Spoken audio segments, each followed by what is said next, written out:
What is up, guys? Do Not Even Try, and today we are starting a new series of video which are in fact a top 5 of my favorite war movies. Why doing 5 videos instead of a single one? This is simply because I don't think I can put my words into a single video to explain really why I love these movies so much. So the first movie I want to talk about, those who are actually watching the video and seeing the background will understand it immediately, is Dunkirk by Christopher Nolan. I absolutely adore this movie. But before talking about the movie itself, let's first explain the historical context around this absolutely astonishing movie.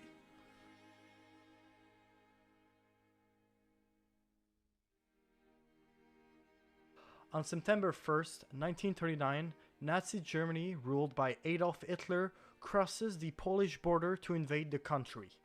In immediate response, the British and French declare war on Germany to protect their Polish ally. The invasion of Poland marks the start of what we will later call the Second World War, and will also mark the start of the invasion of Europe by Adolf Hitler. After Poland, it will be the turn for Denmark, Norway, Belgium, the Netherlands, and Luxembourg to fall under the German hands. And then, in May of 1940, Adolf Hitler and his panzer divisions go through the Ardennes forest, passing by the Maginot Line, and crosses the French border. After that, nothing is stopping Hitler. And within 17 days, the German panzer armies completely encircle the BEF, aka the British Expeditionary Forces, and a major part of the French army at the small city of Dunkirk. And for just over a week, it is 400,000 soldiers, French and British, that will await evacuation from their armies. And during these times, the panzer armies will actually stop around the city of Dunkirk and will let the Luftwaffe, led by Hermann Goering, to literally strafe the sitting ducks that are on the beach. Originally, Winston Churchill only wanted about 45,000 men to be evacuated, since the complete undefendable army on the beach was just that, absolutely undefendable. But after 9 days, it is not 45,000 soldiers that were evacuated, but 338,000. This is mostly due to the courageous defense of the French army and the amazing skills of the RAF pilots that defended the beach while the evacuation was being done.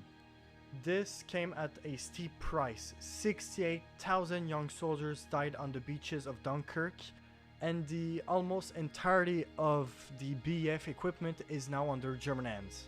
But as Winston Churchill said, "Sir, we must be very careful not to assign to this deliverance the attributes of a victory. Wars are not won by evacuations.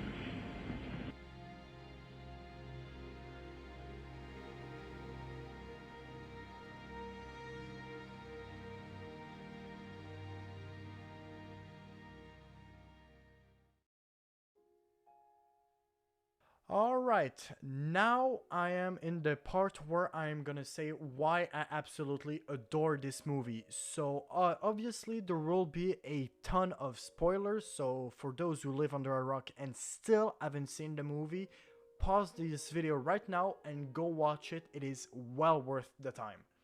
First thing I gotta say is the movie is shot in a way that is not done anymore.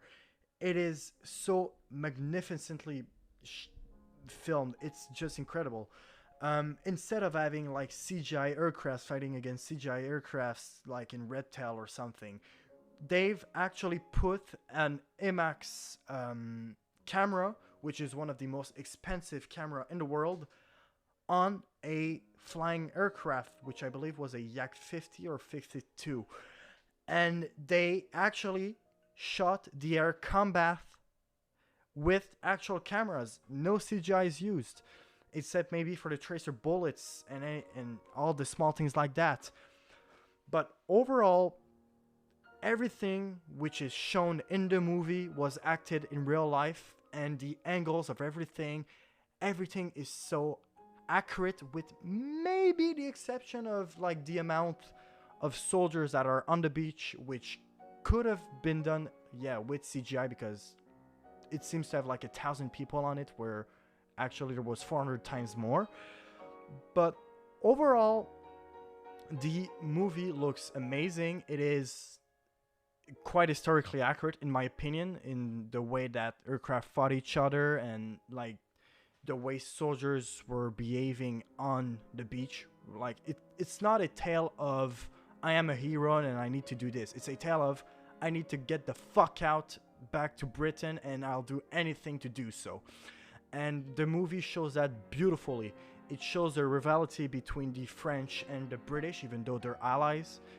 That's nothing new. The British and the French were rivals since their creation. And yeah, just this movie is incredible, and I cannot recommend it enough. Please go watch it. Another thing that I love about this movie is the way that the story is told. It is not told in the usual linear way, like in Saving Private Ryan, for example, where you start at the point and you end in a future point.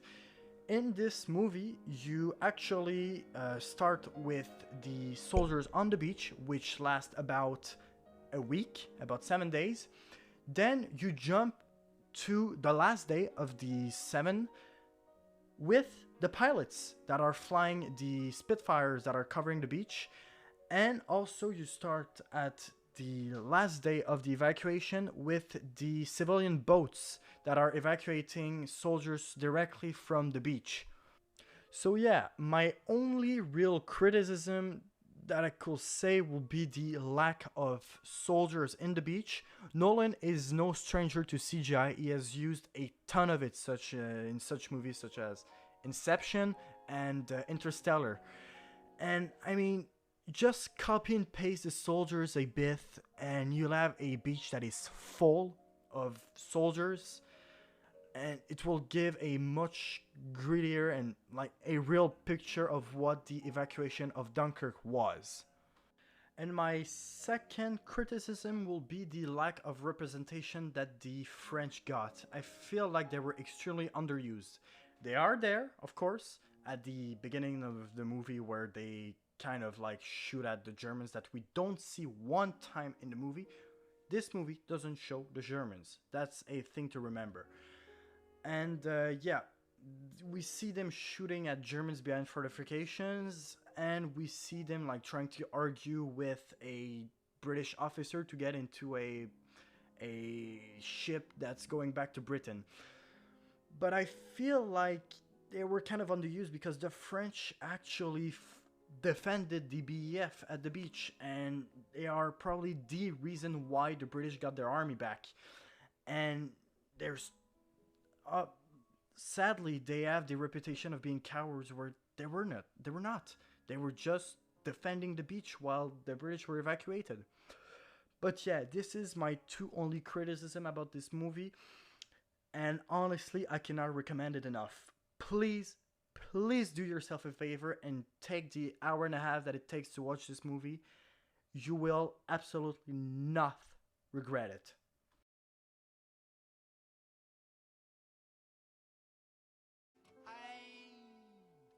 Always look on the bright side of life. Always look on the light side of life. If life seems jolly rotten, there's something you've forgotten.